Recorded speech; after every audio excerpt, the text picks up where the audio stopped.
함께 하나님의 말씀 공독하도록 하겠습니다. 사무엘하 20장 14절에서 26절까지 말씀입니다. 우리 서로를 향해서 함께 예배할 수 있어서 행복합니다 라고 인사해 볼까요? 함께 예배할 수 있어서 행복합니다. 예배할 수 있어서 행복합니다. 아멘, 아멘.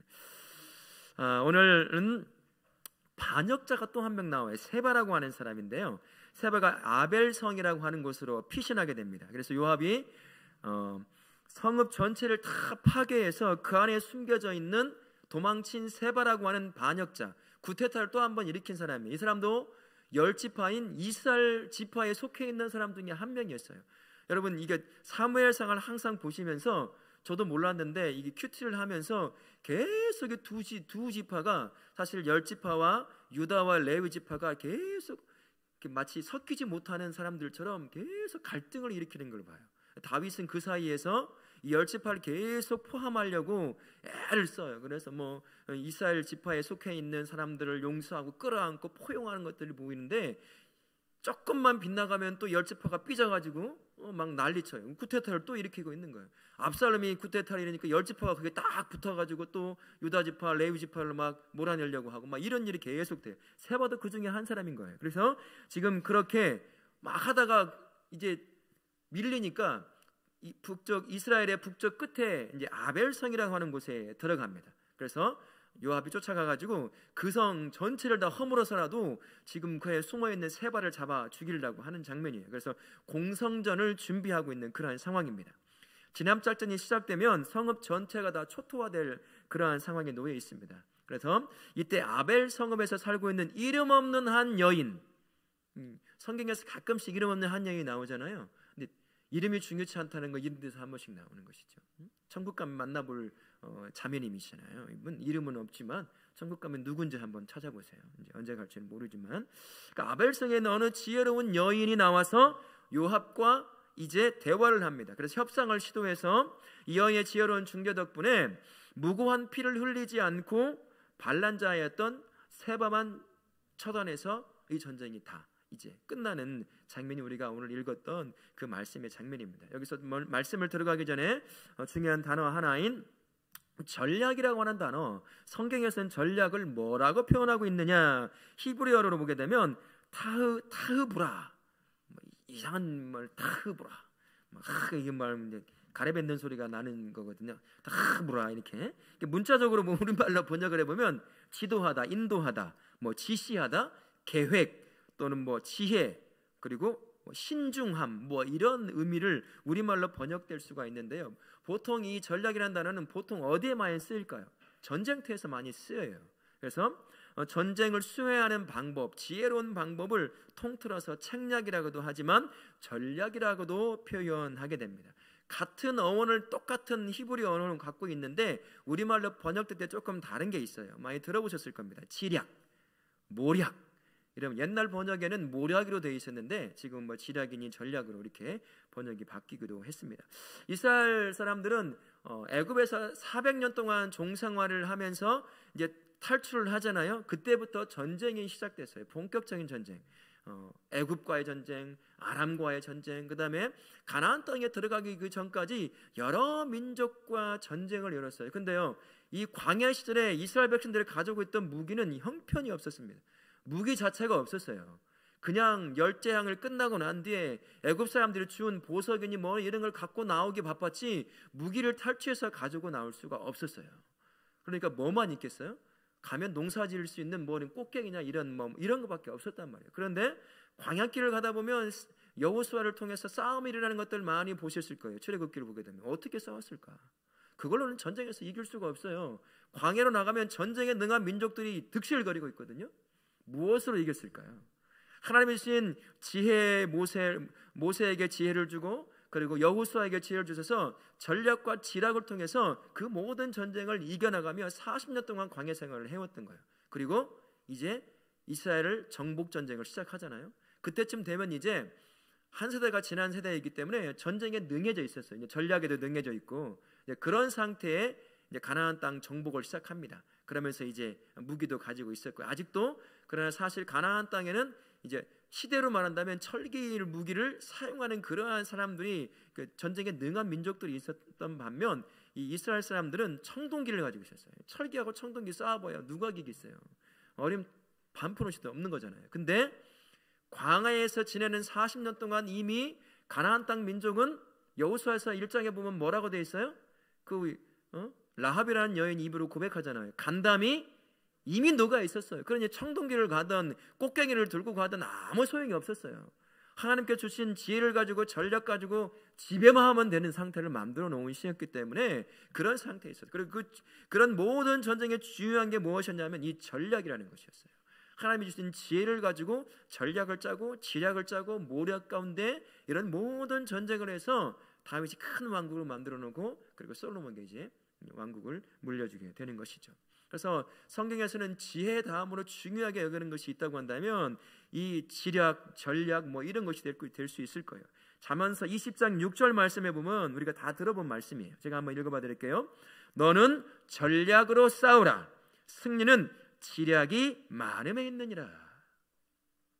전쟁에 무기도 중요하지만 무기를 갖고 얘기를 한다면 이스라엘 백성 외에 다른 가나안 민족들은 훨씬 더 좋은 무기를 갖고 있었어요. 장수도 많잖아요. 다윗이 쓰러뜨린 사람이 누구예요? 거의 3m 가까운 사람.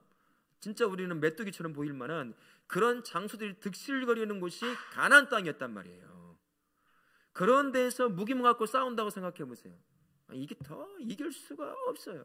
그래서 하나님께서 이스라엘 민족에게 특별히 그 지혜를 통해서 전략을 짜고 지략을 짜서 그런 전쟁을 이겨나갈 수 있게 하셨다는 거예요. 그래서 이 전략이라는 것, 지략이라는 것은 아주 중요한 것이에요. 지금 성도에도 매우 중요합니다. 우리는 어떤 전쟁을 매일같이 치르고 있나요? 영적 전쟁을 치르고 있어요. 우둔하면 영적 전쟁에 아무것도 모르고 그냥 당하고 사는 거예요. 아무것도 모르고 하나님 성령께서 주시는 그 지혜를 가지고 내가 속해 있는 상황 가운데서 지혜롭게 판단하고 말하고 행동하고 결정해야 될 것들이 얼마나 많은지 몰라요. 이런 것이 똑같아요. 우리도 영적 전투에 항상 최전선에 놓여 있는 사람으로서 성령의 지혜를 구하고 그 지혜를 통해서 전략을 짜는 거예요. 내가 오늘 삶 전략을 짜 나아가는 것이죠. 제 경험을 하나 말씀을 드리면 이곳 학교에 이제 일반 대학원을 다닐 때인데 이 지도 교수님이 술을 너무 좋아했어요. 금요일만 되면 대학원생 다 데리고 저기 빙상 경기장 근처 그쪽만 제가 차를 타고 지나가면 그때의 트라우마가 생각나요. 그 술집이 생각나. 거기를 데리고 가는 거예요. 금요일만 되면 새벽까지 곤드레 만드레 마시는 거예요. 이 밑에 있는 사람들은 이게 죽는 거거든요. 저도 이제 가서 이 교수님이 그러는 거예요. 이게 500ml짜리면 술집을 다 가보셨죠? 맥주 한 잔씩은 다 해보셨을 거 아니에요, 그죠? 안 한 것처럼 이렇게 시침 뚝 떼지 마시고 다 해보셨잖아요. 500ml짜리가 있어요. 그거를 딱 주시더만 이 맥주 한 방울 똑 떨어뜨리는 거예요. 나 안 마신다고 하니까 그러면 이거라도 마셔라. 마시는 흉내라도 한번 해라. 그때 하나님 딱 지혜를 주시는 게 여기서 흉내라도 내면 그 다음부터 나는 이제 아무것도 못한다는 생각이 들어서 교수님 제가 이 정도 마실 거면 나 진작에 마셨습니다. 그 다음부터 안 마셨어요. 그 다음부터 한 학기 내 괴롭힘을 당했어요. 여러분 이 물 한 컵 마시는 건 쉽잖아요. 이게 500ml 맥주컵에다 맹물을 가득 채워서 나보고 마시라는 거예요. 금요일마다 다 마시면 또 마시라는 거예요. 한 잔 못 마시거든요. 이거 여기서 걸려요. 욱 하고 나와요. 근데 그 한 학기를 다 참았어요. 그 다음부터는 이제 능숙해져 가지고 피할 때를 피하고 도망갈 때는 도망가고 에라 모르겠다고 도망가 버리고 뭐 이렇게 했어요. 그때 하나님의 주신 지혜였다는 것 같아요. 그때 그냥 뭐 이거 마시는 것도 아니고 뭐 그냥 했으면 아마 더 큰 힘을 들었을 것 같아요. 물론 그것 때문에 함께 있던 뭐 선배니 후배니 예수 믿는 사람들 때문에 더 좀 어려움이 있어서 너만 예수 믿는 사람이다, 너만 거룩한 사람이냐, 제가 목사 된다고 하는 걸 다 알고 있었거든요. 이제 그러니까 또 이렇게 하더라고요. 이제 여하튼 이렇게 하나님께서 영적 전투에 놓이게 할 때 지혜로운 판단을 할 수 있게 하는 것, 그게 성령이 주시는 전략, 지혜를 가지고 짜는 전략이라는 거예요. 그게 처음에는 나한테 불리익이 되는 것 같았지만 그 다음부터 이제 신뢰를 얻는 거예요. 얘는 예수 믿는 애구나, 건드려봐야 소용이 없구나, 이걸 아는 거예요. 이제 그렇게 전략을 짜야 되는 것이다라는 것입니다. 우리 영적 전투에 항상 놓여 있으니까 성령의 지혜를 항상 구하실 수 있길 바랍니다. 그래서 오늘 하루의 삶 가운데 그 지혜 가운데 성령이 주시는 지혜로 전략을 짜서 모든 영적 전투에 임할 수 있어야 한다는 걸 기억하시고 매일같이 지혜를 구하는 그런 지혜로운 삶 사실 수 있기를 축원합니다. 아멘. 우리 본문의 말씀으로 들어가 보도록 하겠습니다. 14절부터 21절까지 말씀해 보면 요압이 아벨 성벽을 쳐서 헐려고 하자 한 지혜로운 여인이 나와 요압과 협상을 시도합니다. 첫 번째 질문 14절 15절에 요압은 아벨성에서 숨어든 세바를 잡기 위해 어떤 전략을 쓰죠? 성벽을 다 허물어 버리려고 했어요. 그 안에 있는 사람 다 죽여버리려고 했어요. 요압은 아주 잔인무도한 사람이거든요. 자기 이득 앞에 자기가 해야 될 일이 있으면 가로막는 건 뭐든지 죽여버리고 파괴하는 사람이 요압이라는 사람이었어요. 두 번째 질문 18절 19절 성읍에 사는 지혜로운 여인이 나와서 요압에게 한 말이 무엇이었죠? 왜? 다 죽이려고 하느냐 그런 얘기잖아요. 그죠? 한번 18절 제가 한번 읽어봐 드릴게요. 나는 이스라엘에 화평하고 충성된 자 중 하나이거늘 당신이 이스라엘 가운데 어머니 같은 성을 멸하고자 하시노다. 여호와의 기업을 삼키고자 하는 것인가? 라고 이렇게 질문을 해요. 그렇게 하지 말라라고 말씀하는 거죠. 그 다음에 21절 질문 여인은 세바만 내주면 물러가겠다고 한 요압에게 무엇이라고 대답하죠? 그의 머리를 성벽에서 당신에게 내어 던지리라 라고 아주 간단하게 모든 아벨성을 다 지켜내는 그러한 일을 하게 됩니다. 지혜로움과 지혜로운 말은 한 사람을 살려낼 뿐만 아니라 그가 속해 있는 한 공동체, 더 크게는 한 지역, 더 크게는 한 나라를 살려낼 수도 있다는 거예요. 우리가 많은 위인전을 읽잖아요. 그죠?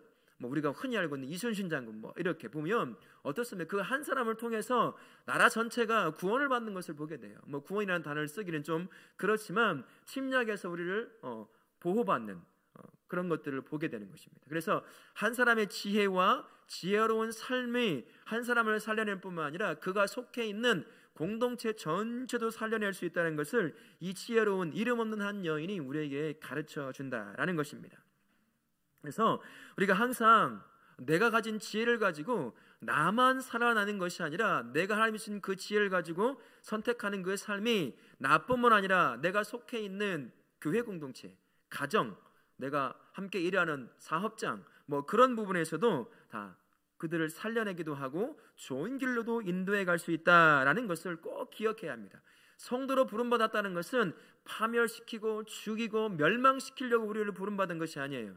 하나님께서 우리를 부르신 것은 내가 세워진 바로 그 자리에 생명을 회복시키고 그리고 회복의 능력을 통해서 지쳐있는 사람들을 다시 회복시키게 하시려고 나를 이곳에 세우시고 가정에 세우시고 직장에 세우시고 여러 사람과 교제하게 만드시는 이유가 바로 여기 있는 것입니다. 그래서 그 살려내고 회복시키는 능력을 위해서 성령이 주시는 지혜를 가지고 말하고 행동하고 결정해야 한다는 거예요.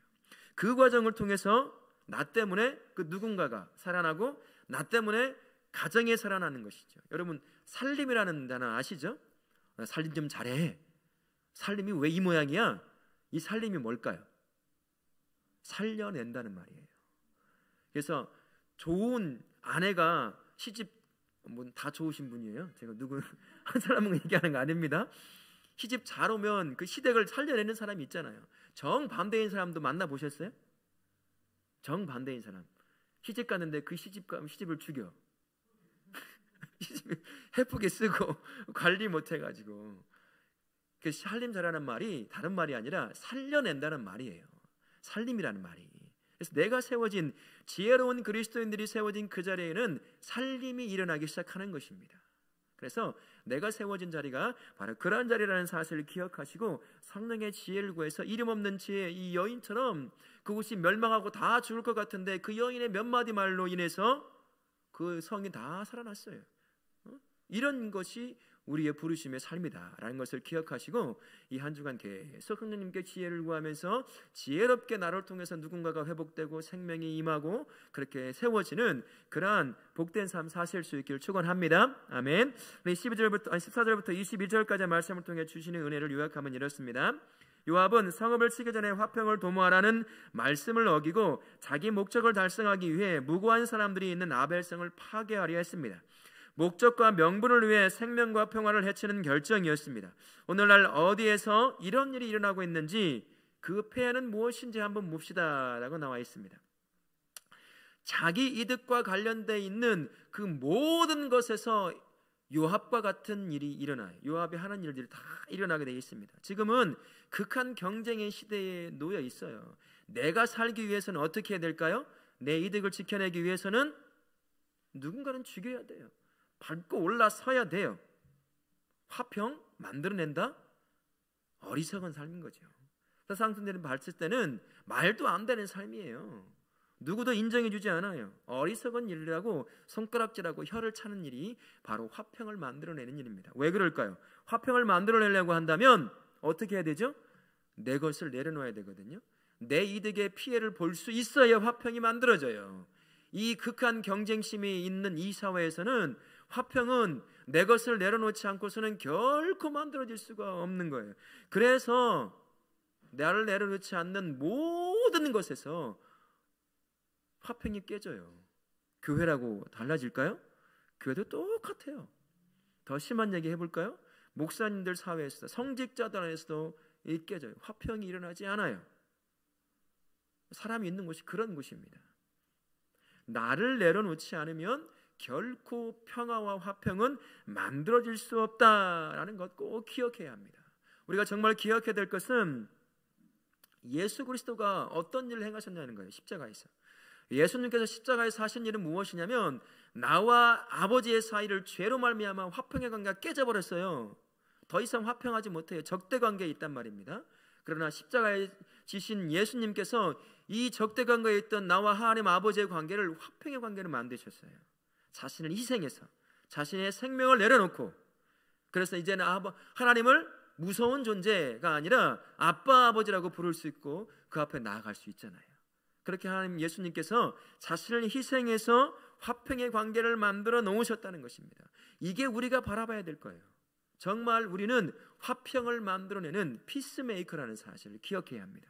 내가 있는 그곳에서 지혜롭게 말하고 지혜롭게 행동함으로 말미암아 나 때문에 화평이 만들어져야 한다는 거예요. 그러려면 내 것을 내려놓아야죠. 내 마음을 내려놓고 내 욕심을 내려놓고 내가 이득 볼 것을 조금 손해보면서 내려놓을 때 그제서야 화평이 이루어진다, 평화가 이루어진다는 사실을 기억하십시오. 그리고 또 한 가지 기억할 것은 어느 곳이든 이 화평은 깨질 수 있다는 것. 교회라고 마찬가지. 우리 다 경험해 보셨잖아요. 교회도 마찬가지예요. 이 안에서 자신을 내려놓지 않으면 결코 화평은 만들어지지 않는다는 것, 저절로 만들어지지 않는다는 것 기억하시고 성령의 지혜를 구하면서 내가 내려놓을 게 무엇인지, 여전히 붙잡고 남 위에 군림하려고 하고 있는 것이 무엇인지, 그럼을 말미암아 계속해서 삐걱삐걱거리면서 내 잘못은 기억도 못하고 바라보지도 못하면서 남의 잘못만 보여지는 그런 것이 있는지 성령이 주신 지혜의 눈으로 바라보면서 그것을 내려놓고 바르게 판단하고 결정할 수 있어야 한다는 것입니다. 우리 다우레께 모든 성도님들은 화평케 하는 자라는 사실을 기억하십시오. 그때 세워진 그 자리에서 나 때문에 화평을 이루실 수 있기를 바랍니다. 아멘. 우리 14절부터 22절까지 두 번째 나눠 한번 보시면요, 아벨성의 지혜로운 여인 무고한 희생을 막는 평화로운 방식을 제시하므로 요압의 폭력적인 방식을 막았습니다. 우리 공동체와 사회를 생명을 존중하고 평화로운 곳으로 만들기 위해 필요한 지혜와 태도가 무엇이 있는지 생각해 봅시다 라고 말했습니다. 제가 아무리 이것을 보면 생각해 봐도 과연 어떻게 평화롭고 생명과 그 다음에 사회를, 공동체를 존중할 수 있는 그런 평화로운 사회, 그런 공동체를 만들 수 있을까를 생각해 보면 다른 것이 없는 것 같아요. 제가 한 번도 빼놓지 않고 기도하는 것이 있는데 하나님의 마음과 눈을 달라는 거예요. 선한 목자이신 예수님의 마음과 눈이 내 마음이 되고 내 눈이 되게 해달라는 것입니다. 예수님은 나같이 가시 돋친 사람을 그냥 끌어안으셔요. 가시 돋쳐 있건 100개가 있건 1000개가 있건 간에 그런 사람을 그냥 끌어안으시는 것이에요. 끌어안을수록 어떨까요? 내가 가지고 있는 가시가 그의 심장까지 찌름에도 불구하고 그냥 끌어안으시는 거예요. 이 죄의 이런 가시로 덕지덕지 붙어있는 나를, 그 선한 목자이시니까 가능하잖아요. 그리고 온통 오물이 묻어있는 나를 너무 사랑스럽게 바라보시는 거예요. 그 눈으로. 그 마음과 그 눈이 내가 갖춰져 있다고 한다면 다른 사람을 그 마음으로 보고 그 눈으로 보며 그렇게 끌어안을 수 있지 않겠어요? 그러면 내가 속해 있는 그곳에서 생명을 존중하기도 하고 그 사람의 가장 가치 있는 것을 보며 그를 세워줄 수도 있잖아요. 그죠? 근데 여전히 내 눈과 내 마음을 갖고 있으면 그렇게 못해요. 내가 은혜가 떨어지기 시작하면 그때부터 인간의 눈으로, 허윤이라고 하는 눈으로 바라보기 시작하고, 이 허윤이라고 하는 작은 몸으로, 이 가슴으로 안으려고 하니 안아지겠습니까? 못 안아지는 것이죠. 그런데 내가 은혜가 충만해지고 성령님께서 나로 하여금 내가 어떻게 사랑을 받고 있는지, 예수님 앞에 나는 누구인지, 예수님 나를 어떻게 끌어안고 있는지를 알게 하시면 그때부터 내 마음이 조금씩 예수님의 마음으로 바뀌어지면서 많은 사람들을 끌어안을 수 있고 그들을 예수님의 눈으로 바라볼 수 있게 되더라는 것입니다. 우리 다르게 모든 성님들이 기도하실 때 꼭 빼놓지 않고, 하나님, 내 마음이 예수님 마음 되게 도와주세요. 내 눈이 예수님 눈 되게 도와주세요. 그래서 예수님의 마음으로 끌어안고 예수님의 눈으로 여러 나와 다른 삶의 모습들을 가지고 있는 형제와 자매들을 볼 수 있게 도와주십시오 라고 기도하며 그렇게 나아가면 어느 순간 조금씩 내 마음이 예수님의 마음이 되어가고 내 눈이 예수님의 눈이 되어가게 될 것입니다. 그러면 그제서야 내 삶을 통해서 평화와 존중함이 만들어지게 될 거예요. 우리 다우라교회 모든 성도님들은 끝까지 예수님의 마음을 간직하시고 예수님의 눈을 간직하심으로 그 마음으로 품고 그 눈으로 다른 형제와 자매들을 보실 수 있기를 축원합니다. 아멘. 그건 두 번째입니다. 22절부터 26절까지인데요. 반역자 세반은 처형되고 진압군은 해산합니다. 첫 번째 질문 22절 상반절에 요압과 협상을 마친 여인이 성읍으로 들어가서 한 일이 무엇이었죠? 비그리의 아들 세바의 머리를 베어서 요압에게 던져버린 일이었어요. 참 여인이 진짜 이 남자보다 저보다 훨씬 대보가 큰 것 같아요. 물론 함께 그 일을 하긴 했지만 여인이 그렇게 모든 공동체를 이끌어갔잖아요. 이 여인 보면 떠오르는 사사 중에 한 명 있지 않아요? 드시예요. 드시. 성이 드예요. 드보라. 여장부잖아요. 여자라고 힘없고 능력 없는 게 아니에요. 나 같은 사람이, 나 여잔데 예뻐야 되는데, 아니에요. 성령 안에서는 때로는 이렇게 강인한 사람으로, 그래서 가정이 자기가 믿음의 가정을 딱 세워 있다고 한다면 굳건하게 믿음의 가정을 서서 가정을 이끌어갈 수 있어야 돼요. 남편이 아직 예수님을 제대로 못 만나고 그렇게 있다고 한다면 그 여인이 바로 믿음의 가정인 거예요. 그러면 담대함으로 가정을 이렇게 이끌어갈 수 있어야 한다는 거예요. 이 여인이 바로 그런 일을 한 겁니다. 두 번째 질문 22절의 하반절, 세바의 죽음을 확인한 요압과 진압군은 무엇을 합니까? 세바가 죽은 것을 확인한 요압이 나팔을 불어서 그냥 진압군 전체를 자기 있는 곳으로 회산시켜 끝나요. 자칫 잘못하면 아벨상 전체가 무너지고 그 안에 있던 모든 사람들이 그냥 다 죽을 뻔했어요. 피바람이 몰아칠 뻔했다라는 것입니다. 지혜로운 행동으로 말미암아서 피 흘림 없이 그 문제 하나가 완전히 해결돼 버렸어요. 그냥 그 여인의 몇 마디 말의 전략적인 협상을 통해서 이 피 흘림 없이 이 모든 문제가 해결돼 버렸다라는 것입니다. 진짜 무고한 피를 흘릴 수 있었음에도 불구하고 이 여인의 지혜로운 전략 하나 때문에 그런 피 흘림이 없이 마무리되었다라는 사실을 기억하시고, 우리 또한 내가 세워진 그 자리에서 지혜로운 말을 통해서 큰 문제를 만들어내는 자가 아니라 그 문제를 해결할 수 있는 사람, 이 사람만 오면 정말 뭔가 해결될 것 같은 그러한 느낌을 주는 사람 있죠? 주변에 있으세요? 없구나. 별로 없어요. 그런 사람이 있어요. 이 사람이 오면 이제 마음이 편하고 뭔가 얘기를 하면 하나씩 해결될 것 같은 그런 사람이 우리 주변에 있어요. 그게 바로 우리 그리스도인이 돼야 돼요. 그래서 안 믿는 사람이 나에게 와서 삶을 털어놓고 그 다음에 어떻게 해야 될지 질문도 하고 묻기도 하고 할 때 성령이 주신 지혜를 가지고 그 삶의 문제에 깊숙이 개입할 수 있는 사람, 선한 의도로 개입하는 것이죠. 그렇게 해서 그 사람의 문제를 해결할 수 있는 길로 인도해 가는 사람, 그 사람이 바로 이름 없는 이 아벨성의 한 여인과 같은 그러한 사람입니다. 피 흘림 없이 문제를 해결했던 그 삶이 바로 우리의 삶이 되어야 한다는 것이죠. 내가 세워진 그 자리에서 돕는 자가 되어서, 지혜롭게 돕는 자가 되어서 다른 사람을 세워갈 수 있는 그 삶이 우리의 삶이라는 것을 기억하시고, 우리 다우락교회 모든 성도들이 세워진 그 자리에서 나 때문에 문제가 해결되고 나 때문에 커졌던 문제가 좁아지고 없어지는, 그렇게 만드는 지혜로운 성도들 되실 수 있기를 예수님의 이름으로 축원합니다. 아멘. 마지막 나눔 하나만 더 보시면, 사람들을 의롭고 평화로운 길로 이끌기 위해 설득하는 것이 지혜자의 숙명이고 책임입니다. 주변에 설득이 필요한 사람이 누구인지 그들을 어떤 말로 설득할지 얘기해 봅시다 라고 했습니다. 성도가 세워진 곳에서는 화평이 이루어져야 돼요. 그래서 성령의 지혜를 가진 성도는 아무리 봐도 듣는 귀가 먼저 있어야 되겠더라고요. 듣는 귀, 그 사람이 무슨 문제가 있는지, 이 상황이 어떤 상황인지 이 듣는 귀가 열려 있어야 하나님이 주신 지혜를 가지고 그 문제를 해결할 수 있는 길로 이끌어갈 수 있는 거예요. 근데 꽉 막힌 귀가 있어요. 아무리 말을 해도 그 말이 안 먹히는 때가 있다는 거예요. 그런 삶을 사는 사람이 있다는 거예요. 그래서 평상시 기도하시면서 듣는 귀를 달라고 기도하는 것도 굉장히 지혜로운 삶이라 할 수 있습니다. 우리가 누군가를 세우고 회복시키는 그러한 성도의 삶을 살려고 한다면 일단은 그 삶에 역사했던 많은 문제들에 관한 것을 듣고 이해할 수 있는 귀가 준비되어 있어야 하니까 말이죠. 그 다음에 또 한 가지로는 받아들일 수 있는 마음의 문이 열려 있어야 됩니다. 다른 말로 하면 공감 능력이 필요하다는 거예요.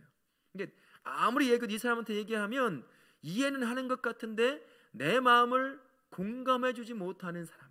여러분 병원 가본 다 병원 한번 가보시잖아요. 그러면 정말 어떤 의사는 내가 하는 말 한마디 한마디에 정말 잘 대꾸해주고 그냥 정말 날 아픈 사람으로 대해주는 사람. 근데 많은 의사들이 나를 병원에 가서 만나는 환자를 어떻게 대할까요? 돈 주는 사람을 대해요. 돈 주는 사람으로. 오늘 나한테 돈 주러 왔구나.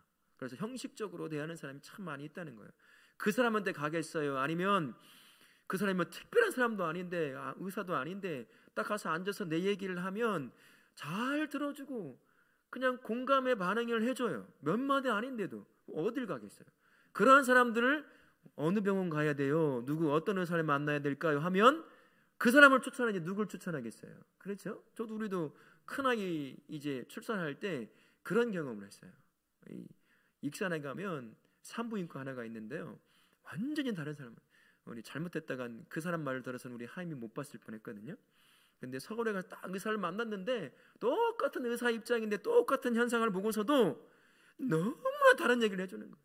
이 안에서 두렵고 떨리고 막 힘든 부분이 있었는데 할 수 있음이 딱 살아나. 마치 예수님 나한테 말하는 것 같더라니까요.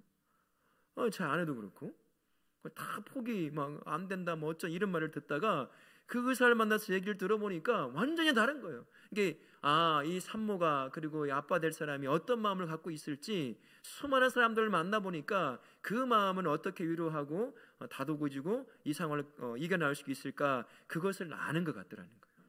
근데 그 의사조차도 마치 그 입에서 나에게 예수님이 할 수 있다는 것을 알려주는 것처럼 그렇게 말하더라는 것이에요. 우리 성도가 그런 사람이 되어야 돼요. 그래서 참 부족함이 참 많아요.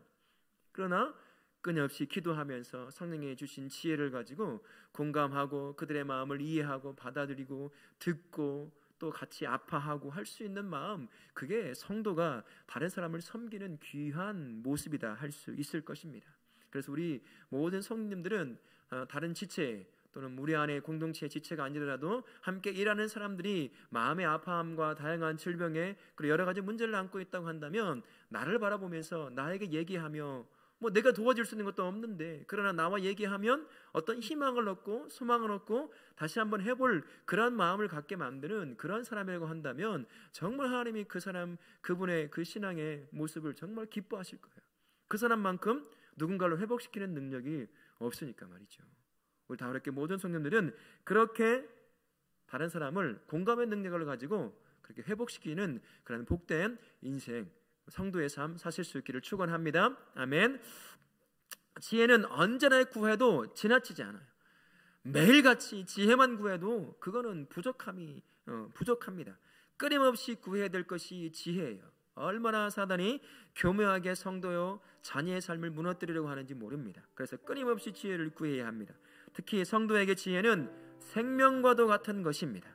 성도는 삶의 현장에서 하나님의 마음을 세상을 향해서 보여주는 삶, 그 삶을 갖고 있어요. 이스라엘 백성은 실패했잖아요. 그러나 영적 이스라엘 백성은 우리를 통해서는 하나님은 결코 실패하고 싶어 하지 않으셔요. 내가 살아가는 그 삶의 모습을 통해서 세상을 향한, 하나님을 모르는 사람들을 향한 하나님의 마음이 무엇인지 우리를 통해 보여주길 원하셔요. 지혜롭게 보고 지혜롭게 판단하고 지혜롭게 결정하는 그 삶의 모습을 통해서 다른 사람을 한 명 한 명 세워가는 그것을 보면서 세상의 사람들이 그제서야 하나님의 모습을 아주 실루엣이라도 보게 되고 느끼게 되는 것입니다. 그래서 마태복음 10장 16절에 이렇게 말씀하셔요. 보라, 내가 너희를 보냄이 양을 이리 가운데로 보낸 것 같도다. 그러므로 너희는 뱀같이 지혜롭고 비둘기같이 순결하라 말씀하셨어요. 우둔해서는 절대 안 됩니다. 비록 학교에서 점수를 따는 시험, 그 공부는 잘 못했다 할지라도 주님이 주신 지혜의 그 능력은 충분히 가질 수 있어야 된다는 거예요. 성도는요. 그래서 다른 사람들을 섬기고 지혜롭게 섬기고 행하는 그 삶을 통해서 내 삶의 역사하신 하나님이 보여지게 하는, 세상 사람들이 보고 발견하게 만드는 그러한 삶을 살도록 우리를 불렀다는 사실을 기억하실 수 있기를 바랍니다. 성도가 지혜를 통해 하나님을 보여주는 방법은 지혜롭게 말하고 행동함으로 말미암아 갈등이 있는 곳에서 갈등을 해소하는 겁니다. 분열이 있는 곳에 연합을 만들어내는 거예요.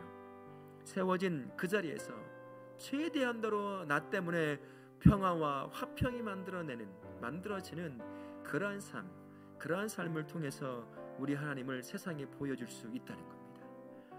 남은 3일간 내가 살아가는 그 삶의 모습을 통해서 지혜롭게 말하고 지혜롭게 판단하고 지혜롭게 결정하는 그 삶의 모습을 통해서 내 안에 살아 역사하시는 하나님을 세상의 사람들이 완벽하게 보지는 못하겠지만 조금이나마 보게 함으로 말미암아 그들의 인생을 누구에게 맡겨야 되는지를 나 때문에 조금이나 깨닫게 만드는, 그리고 우리 안에 태신자를 작정하고 있잖아요. 그런 분들이 깨닫게 만드는, 보게 만드는 그런 복된 삶, 지혜로운 삶 사실 수 있기를 예수님의 이름으로 축원합니다. 아멘.